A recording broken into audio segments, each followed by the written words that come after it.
All right, guys, we're heading into week 14. It is December 5th, 2017. It's in the morning. So I realized I woke up and I'm number 2 in my league for an NFL.com Experience League. So I kept on telling people, if you listen to my previous recording, I'll put it down in the link below.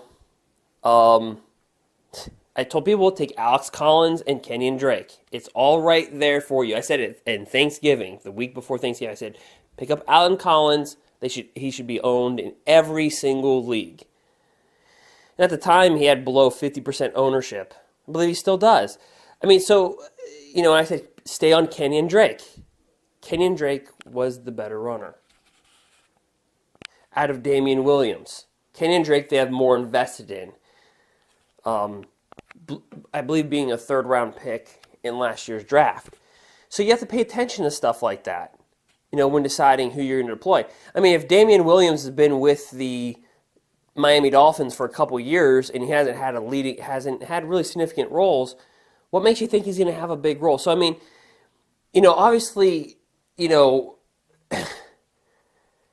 Kenyon Drake moving forward looks like a good back. It depends on what Damian Williams does. Now, I can tell you, Damian Williams dislocated his shoulder, and realistically, I discussed this last week. So I've been on Kenyon Drake and Kenyon Drake and Alex Collins the last 3 weeks. And so these are still guys that need to be rostered in every single league, even in 10-team leagues. Now, I would have said Kenyon Drake in 12-team leagues, in deeper leagues, but with Damian Williams being gone, now I'll admit, I had Kenyon Drake on my bench, and I started Alex Collins. Okay? So Kenyon Drake only put up, in Standard League, 20.1 fantasy points. 20.1. Right up there with almost Alvin Kamara and Le'Veon Bell. And Alex Collins only put up 21.8 fantasy points. Got the ball 15 times. Rushed for 75 yards and had some touchdowns. And also what's interesting is he caught both targets for 23 yards. So the crazy thing is when you look at the last couple games for Alex Collins, 8 receptions in the last 3 games. That's with Danny Woodhead coming back into the fold. So he's getting targets. He's getting looks in the passing game. Although, it's not much. It's not like Le'Veon Bell type of numbers. But, like Alex Collins, he's got 4 touchdowns and 8 catches in the last 3 weeks. That's called volume and opportunity. So he's a clear goal line back with the Baltimore Ravens. And the Baltimore Ravens, how they work, if they are within reach of the lead, they run the football. The Ravens win by the defense in the running game. They're not a Super Bowl team, but that's how they win. So they're able to basically just run the ball. So if we look at their next matchups, it's versus Pittsburgh, Cleveland, and the Colts. So, when we look at this, kind of going ahead, Pittsburgh is very stingy versus defenses. They give up the 25th most points to running backs, so that basically means that's not good for running backs. Okay? So they're stingy defense. And shockingly, the Cleveland Browns, despite their besides them not being able to win a football game, and then being 0-12, they do have a stingy run defense. But the Colts is going to be a great opportunity. So Alex Collins does have some nice matches by the pure volume of them. And I said this, I think he's an RB2 going forward. He's an RB2. Do I play Alex Collins over Alfred Morris? Yeah, I do that. I make that move.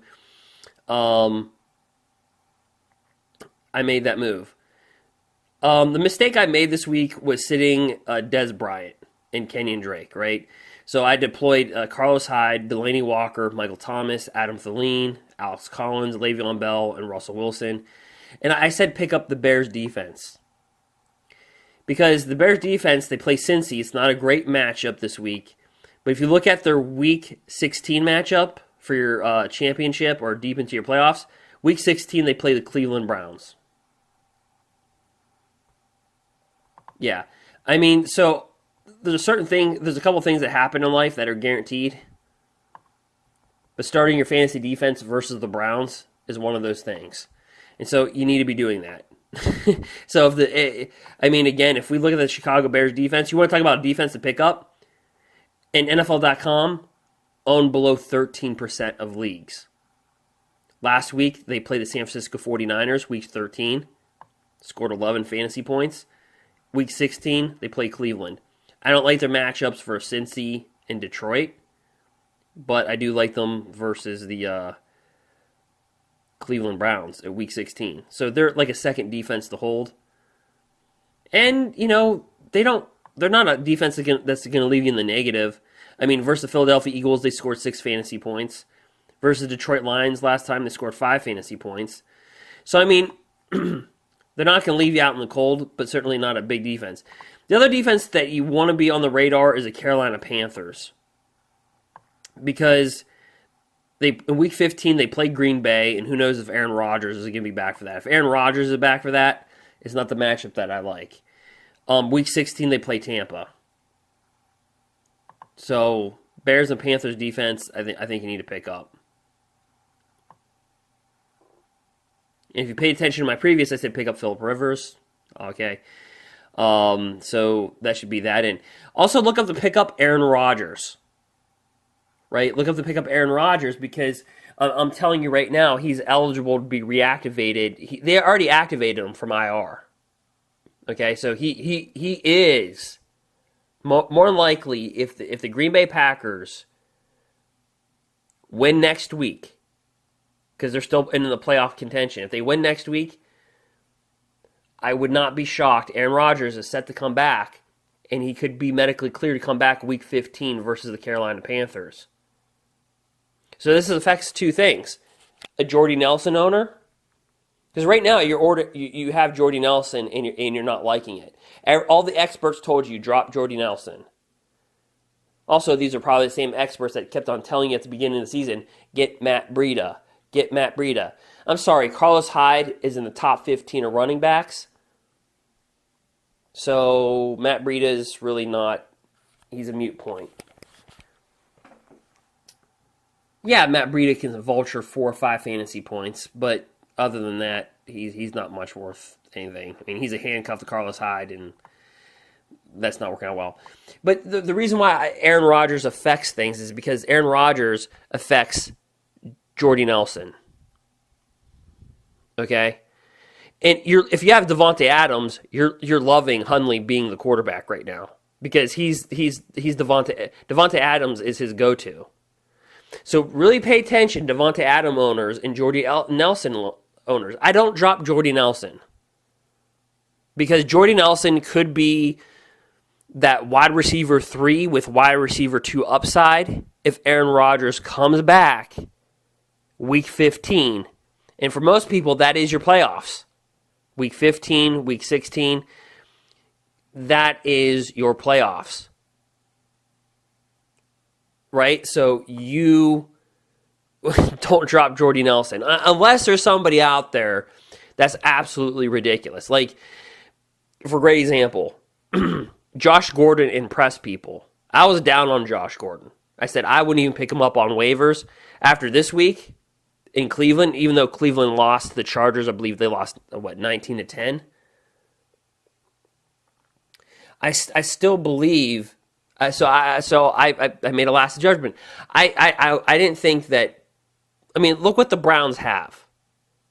Okay, so I wasn't high on Josh Gordon. Okay, and I would temper my expectations on Josh Gordon because defenses are now going to know. Okay, Josh Gordon can play.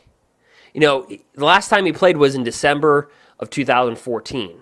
So we're talking about a 2.5 year layoff of playing football, and the guy just comes back and performs. So if Josh Gordon is out there, yeah, he's a pickup. Just like Phillip Rivers was a pickup last week and heading into week 13. By the way, if you're holding on to Rod Smith, who is the backup to Alfred Morris, and it looked like he was getting a lot of playing time, to Ezekiel Elliott, you can drop him. I'm totally drop him, even if you're streaming a defense, because understand Ezekiel Elliott is going to come back week 16, and Alfred Morris it is the bell cow. I just thought I'd mention that. Other pickups, Josh McCown. I mean, what does Josh McCown have to do? He's a 7th ranked quarterback. 7th! Remember, I talked about top 10 defense, or top 10 quarterbacks this year. Most years when you say, oh, my quarterback finished in the top 10, typically that meant, wow, you had a really good quarterback. Like Cam Newton typically finishes in the top 10. But here's the thing. The overall ranking is inflated. So for great example, it's consistency week per week that you're looking at. Would you rather have a wide receiver that gets you 7 to 9 fantasy points every single week, and if he gets you a touchdown, he gets you 15, 16 fantasy points, but he's guaranteed to give you 7 or 9 fantasy points each and every week? Or would you rather have a wide receiver that gets you, 3 points, 6 points, 5 points, and then 18? So what I'm trying to say is that a lot of quarterbacks, at the end of the year, when you look at overall rankings, that's not an indicator of how a player performed each and every week. Like, for great example, Cam Newton would typically have about 4 big games a year, where he scores above 30 fantasy points. But so overall, he might finish in the top 10 in most years. But what most people don't pay attention to is the games they got 11 fantasy points, 12 fantasy points, 9 fantasy points, 14 fantasy points. Oh, and then he got 35. See, I'd rather have a quarterback that gets me 17 to 18 fantasy points every single week than a guy that gets me 11, 12, 14, and then 35. I'd rather have a guy that gets me 17 to 20 fantasy points every single week.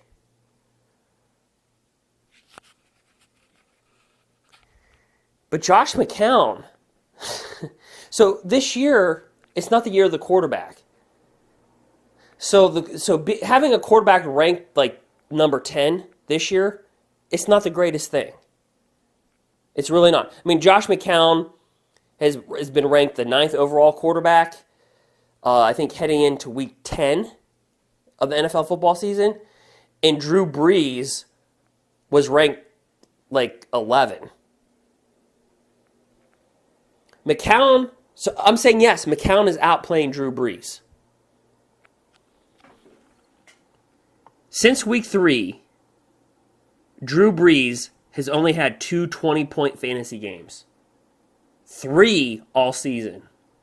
Josh McCown since week 3 has gotten you 4 20-point fantasy games.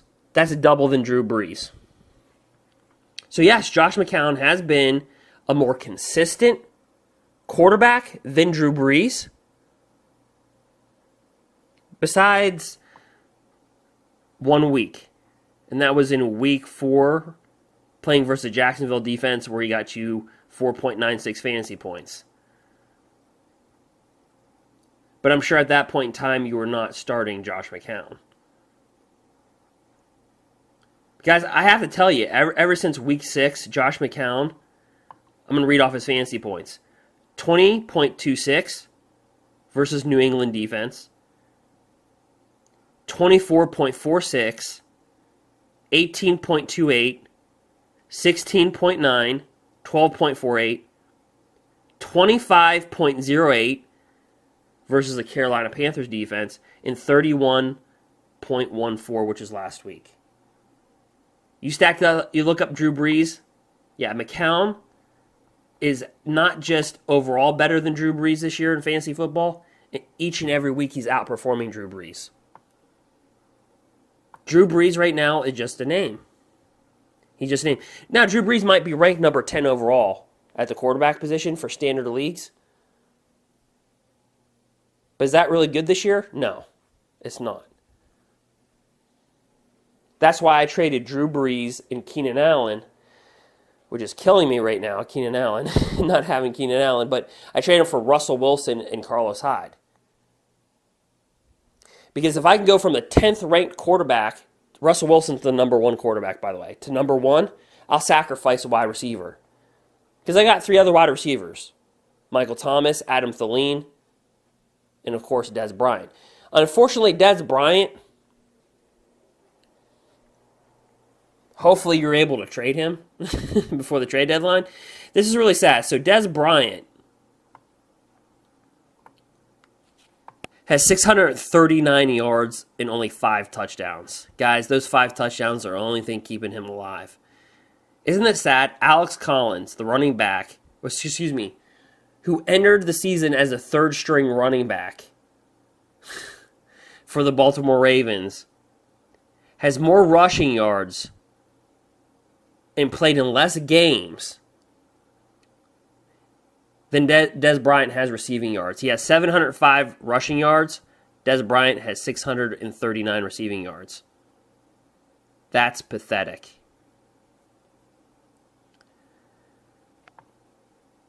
Ugh, is that pathetic? I mean, Delaney Walker, the tight end for the Tennessee Titans, has more receiving yards than Dez Bryant. And Delaney Walker is not the worst tight end this year. He's actually really good. He's my tight end. He's ranked number 7th. Anything beyond that ranking is not that good at the tight end position. So obviously players to pick up that should be possibly out on the radar. Josh McCown, you can pick him up, but temper your expectations just a tad because he does go against that Denver defense, and Denver's defense is really good. I think they're very underrated. Far as it's just their offense stinks so bad that it's just horrible. Like, do I like Josh McCown over Jimmy Garoppolo? Yeah. And Garoppolo, was 26 of 37 for 293 yards and 1 interception. And that's versus a Bears defense that has been kind of tough this year. But still, I don't pick up Jimmy Garoppolo. I mean, if Josh McCown's out there, I pick him up over any of those guys. In fact, you know what? I'd even go so far to pick up Andy Dalton versus the Chicago Bears. Versus the Chicago Bears defense. Even though the Chicago Bears defense can be opportunistic. If Alfred Morris is out there, pick him up. He's only owned in 50% in NFL.com league, so I have to mention Alfred Morris's name. Alfred Morris only had 27 carries last week. He'll get you through 2 more games.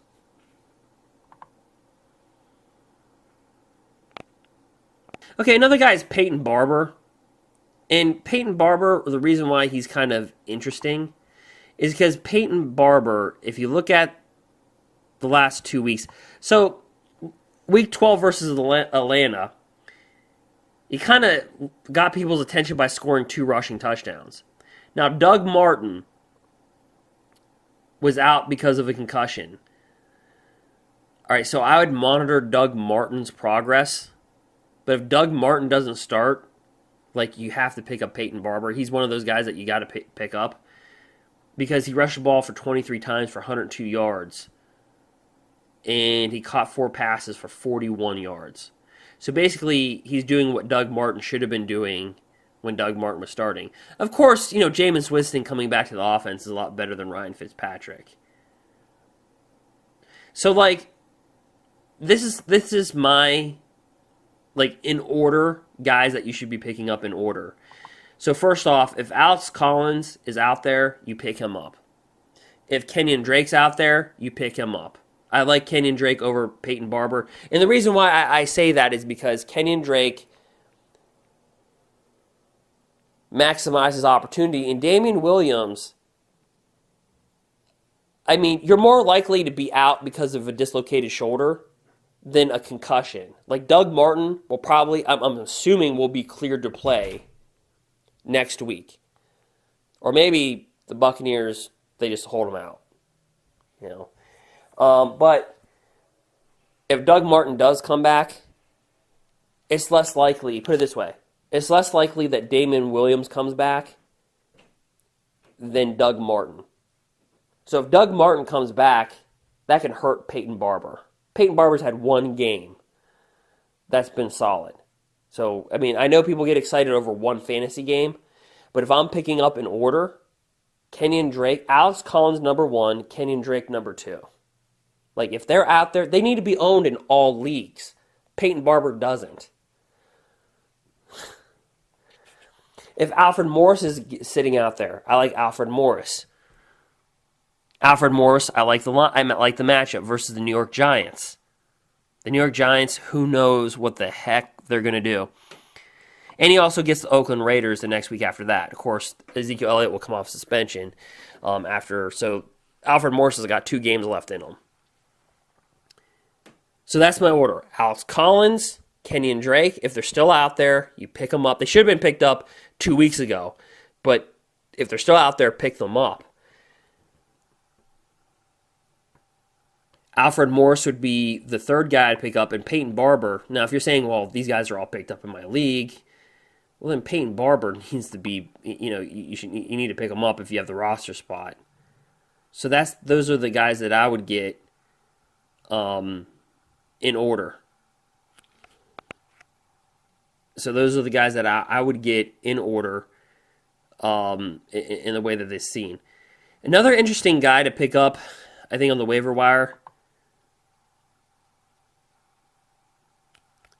and pay attention to this, is Giovanni Bernard. Joe Mixon left the game versus the Pittsburgh Steelers on Monday night with a concussion. And because they played on Monday night, they're going to have a short week. So I don't know, but if you're looking for if you're okay, if you're saying Alex Collins, Kenyon Drake's owned, in my leagues they were owned a long time ago. But if you're saying Alex Collins, Kenyon Drake, Alfred Morris, they are all owned, and Peyton Barber and Giovanni Bernard's out there. Put in a claim for Peyton Barber, but also put a claim in for Giovanni Bernard. Because if Joe Mixon does not come back, there's opportunity for Giovanni Bernard.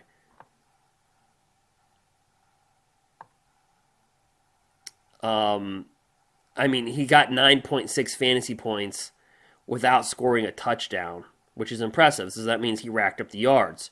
He ran 13 times for 77 yards, and he caught 2 targets for 19 yards. And he caught 2 out of 3 targets, I should say, for 19 yards. So, and that's good. That's good versus a pretty good Steelers defense. So, I'm not scared about him going into Chicago next week and performing well. I think he's a guy that ultimately needs to be owned. So those are the type of guys that you might want to be looking at. Now, here's kind of another nugget. Mike Davis from the Seattle Seahawks. So last week, he got 10.1 fantasy points without scoring a touchdown. So what's that mean? He got yards. He ran 16 times for 64 yards, and he caught the ball 4 times for 37 yards. So finally, Seattle has found themselves a running back that can run and catch. And Eddie Lacy was healthy. So Mike Davis is only owned in 0.5%, not even 1% of leagues. So again, is he worth a claim? Yeah. If you're hurting at the running back position, Mike Davis is one of those guys that you go ahead and grab. Now, if Josh Gordon is out there, hit 11 targets, caught 4 catches for 85 yards on a Browns offense. Okay.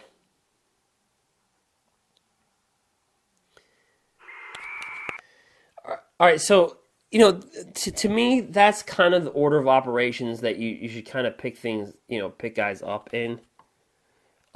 Marcus Lee is pretty good for the Jacksonville Jaguars. He got 10 targets. He had 6 catches. And these are averages in the last 6 weeks compared to last week when he got shut down. He has an average of 10 targets and 70 yards per game in the last 6 games prior to the Arizona Cardinals. So he's definitely a look at, but I'm not as high on Josh Doxson as everybody else is versus the Washington Redskins. But I think somebody more interesting to me to look at is Marcus Goodwin. All right, because, so that has upside. Right now, the wide receiver position is thin. I think Cameron Brate is also a decent add because his value just tanked with Ryan Fitzpatrick being the quarterback. So if Cameron Brate is out there and you're looking for a backup tight end or tight end just a feature, I would probably look at Cameron Brate because of Jameis Winston coming back. And that's just something that you should be looking at. And I know you're going to say, well, Cameron Brate has been horrible. Look at him before Ryan Fitzpatrick went under center and Jameis Winston. He was a top 4 fantasy wide receiver, is what he was. You know what also I like about Josh Gordon is that the Ravens, there's no Jimmy Smith. Just kind of throwing that out there for you.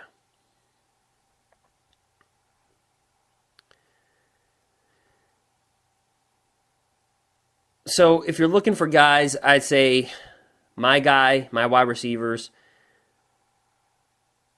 is going to be Marcus Goodwin. Of course, Josh Gordon would lead that pack. Josh Goodwin would be my guy that I would add. And Josh Gordon, if he's out there. Josh Gordon would obviously become number 1. So again, if we're going over the running backs, Alex Collins, Kenyon Drake, Alfred Morris. If you're like they're already owned, or I'm not going to be able to get them on waivers, okay. Then we look at Mike Davis and Peyton Barber. Again, Peyton Barber's performance is going to be based on probably Doug Martin coming back. Okay, don't be a prisoner of the moment with Peyton Barber. Yes, he gave you a double-digit fantasy point game, but understand, Doug Martin was out. He's probably likely to come back this week. Mike Davis might be the wild card here because, again, 10.1 fantasy points without scoring a touchdown.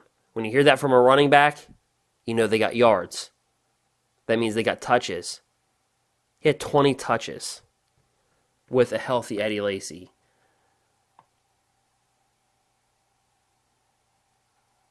That's how I like it. The wide receivers, the only ones I'm flirting around with is Josh Gordon and Marcus Goodwin.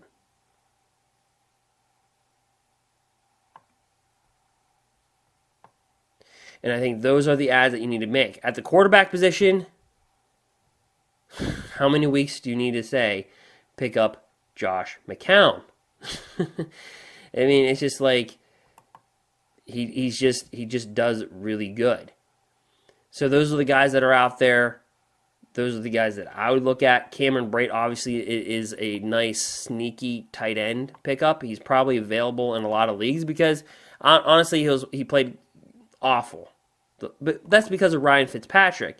You look at Cameron Brate with Jameis Winston, and Cameron Brate was a top 4 tight end. Just look at the numbers.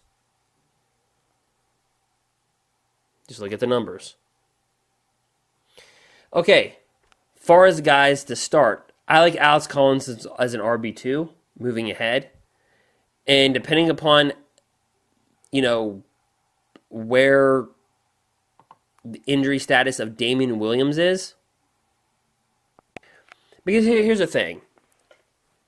Damian Williams, who obviously was in a timeshare in Miami with Kenyon Drake after the J.J. trade.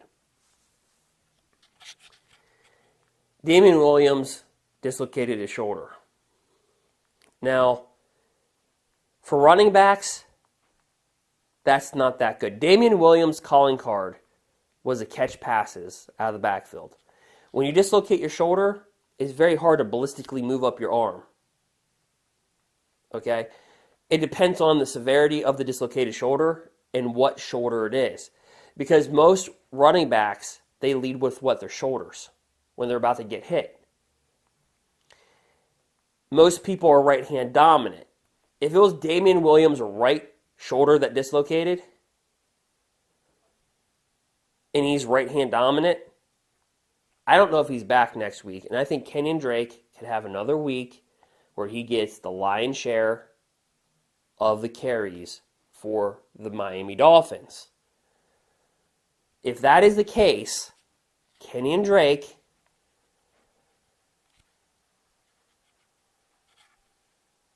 is RB2 consideration. But temper the expectations. He's a low-end RB2 because they're versus the New England Patriots defense, who, if you haven't been paying attention, I know the first 6 weeks they were historically the worst, but ever since then, they've been one of the better defenses in the National Football League.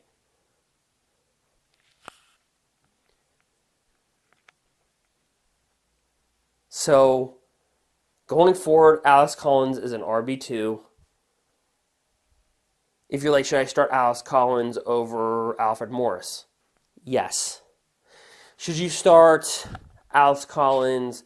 He is a legit RB2. Like, legit. But also another running back out there is Giovanni Bernard. Because Joe Mixon suffered a concussion and also had a minor shoulder injury. If Joe Mixon is not in that lineup, Giovanni Bernard could be a plug play next week versus the Chicago Bears. Again, Giovanni Bernard had 99 total yards. That's good. And he didn't even start the game.